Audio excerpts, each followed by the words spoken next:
Why should Canadians believe you'll do anything differently, though, than Justin Trudeau? You've advised him. You've given him advice. You've been a Liberal. So what is going to be markedly different here? Well, there's several things. First, you started by a few moments ago mentioning that I had 20 different responsibilities. I had 3 full-time jobs. How much time do you think I spent advising the government, quote unquote? Well, if you listen to Conservatives, you were doing it all the time. Well, yeah, if you listen to Conservatives, you think a lot of things that are wrong. We're very different people, Prime Minister and I. We have different backgrounds. I was born in the Northwest Territories. He was born in Rideau Hall. I'm a hockey goalie. He's a snowboarder.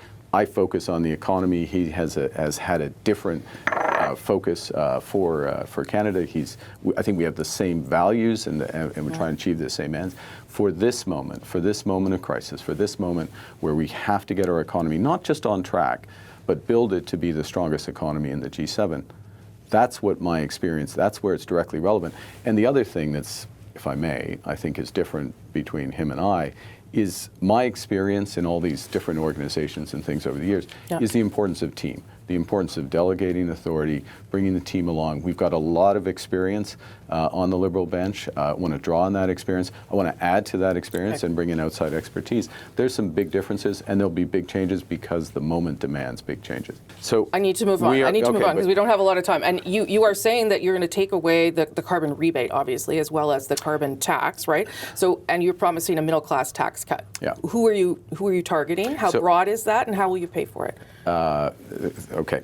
First off, thank you for raising that, because one of the core points is we don't just say axe the tax and then walk away. Don't care about our companies, don't care about their competitiveness, don't care about taking away the rebate. That's what Pierre Poilievre does. Pierre Poilievre doesn't care about the implication of his actions. Well, he's going to give a tax cut as well. But he doesn't twin the two, doesn't look, doesn't think the add up, doesn't think it matters. We'll do a broad-based middle-class tax cut. We'll release the details of that in the coming weeks as appropriate, and we'll show that Canadian households are coming out ahead. Will you balance the budget, and how quickly? It's a couple of things there. One of the things we're going to do later this week is go through our new fiscal, what I would propose as our fiscal rules. Core to that is to reduce spending of the government, so to balance our operational spending over the course of the next 3 years. To be absolutely clear, what that means in terms of operational spending, it is all the programs that the government runs.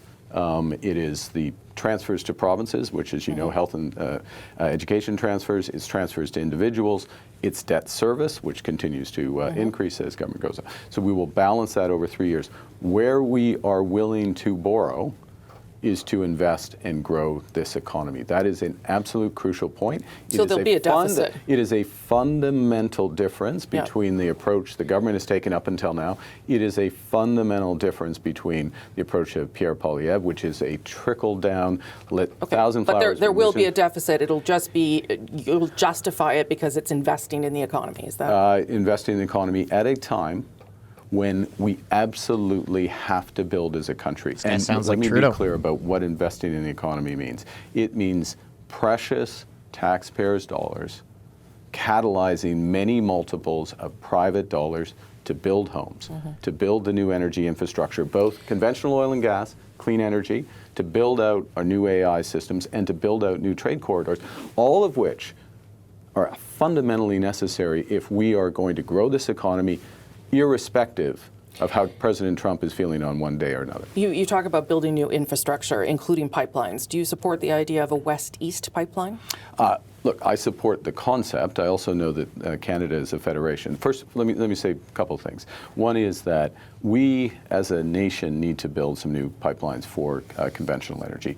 There are several options that are on the table. Some of them are quite advanced. Others of them are not. The Energy East, to use that term, has not progressed that much. It could restart, but there's not currently a sponsor. There's not progress there. Would your government be a proponent of that pipeline if it were to start again, given that the government bought a pipeline in the past? A couple of things. One is that what my government would do is, and we've signaled this very clearly, we would use extraordinary powers of the federal government in order to accelerate the approvals for such pipelines to accelerate the approval for clean energy. Like repealing C-69? What does that mean? We have extraordinary powers on impact assessment as well as others, and we can delegate authority. But let me make a core point. Which is Canada is a federation.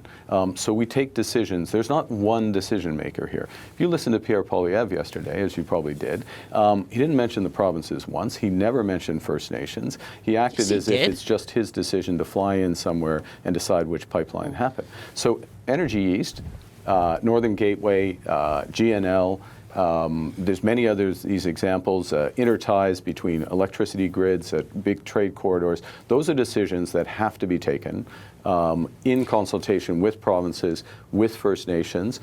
We need to do those rapidly, and one of the things I'm proposing, and one of the things I would do as Prime Minister, is quickly convene First Ministers. First and foremost, for free trade in Canada, we need one economy here, not 13. But secondly, and relatedly, is to advance some of these major projects. Let's decide which ones we want to build, and then let's get on with building. When you were chair of Brookfield Management, you took on that role with the Liberal Party to advise the Prime Minister about economic growth. At the same time, Brookfield was looking to create a Canadian fund, was trying to get access to Canadian pension funds and federal money. Were you part of that bid, and was that appropriate? I was not part of that bid. I'm not sure I recognize the full description of how you said it, but I was not part of that, no. You resigned from more than 20 corporate boards, I think? Not corporate boards. Most of those boards were philanthropic or charity. You are not yet subject to ethics requirements. I don't have any power, Rosie. No, but would you put anything out there for Canadians to better understand your business dealings and your financial picture before you're elected? Obviously, I'm going to comply with all the ethics guidelines, conflicts of interest guidelines, blind trust. But during an election, before you have a seat, would you be willing to show Canadians what they're dealing with and what you've been dealing with? Well, let's be clear. Okay. I was UN Special Envoy for Climate Action.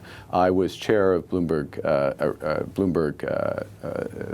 chair of Brookfield on a number of philanthropic boards and did a lot of charity and other work. So that's all disclosed in the public domain. I will immediately subject myself, if I am elected Liberal leader, of course I'm going to immediately subject myself to all the ethics guidelines, conflicts of interest guidelines, other guidelines in order to pursue. You've been part of, in all of these various jobs that you've had, in some pretty elite circles, royals, celebrities, world leaders.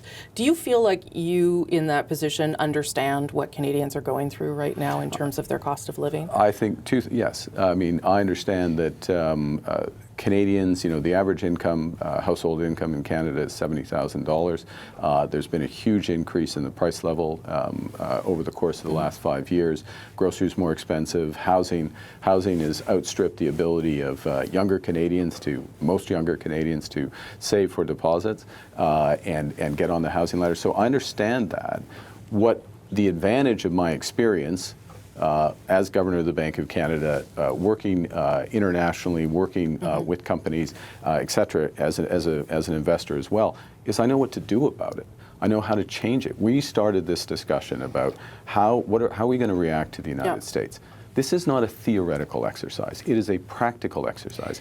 You have to understand what's going to drive investment in this economy.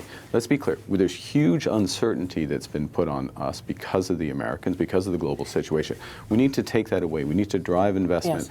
I'm here because I have that experience, because I know how to manage crises, because I know how to grow economies. But what you don't know how to do, with all due respect to you, is be a politician, because you've never done it before. And if you win, you would be the first Prime Minister who's never had an elected seat and never held office of any kind. Why should Canadians believe that you're up to this job? Well, it's a decision. Canadians will, first off, my first job is to be elected leader of the Liberal Party. So members of the Liberal Party, which have more than quadrupled over the course of the last month, and I've played a role in helping to cause that change, will decide who they want as their leader, and I'll be elected by or not by those individuals. Then Canadians, in short order, will get a decision whether or not which government they want to return to Ottawa.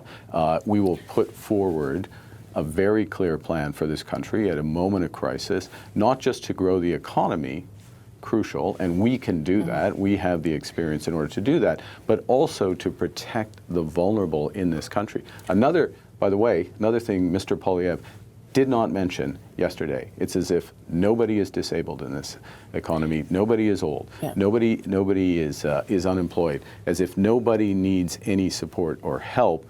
It's just the economy. Why get into politics right now? Have you been offered positions in the past? I have been offered positions in the past. I was offered, for example, Prime Minister Harper asked me if I would be his finance minister in 2012. It wasn't appropriate to proceed with that. I didn't. Why wasn't it appropriate to proceed with that? Well, I was governor of the central bank at the time, and I didn't feel that it was appropriate to go directly from being governor into elected politics. We're in a different, and there's been opportunities over time to join the Liberal Party and run.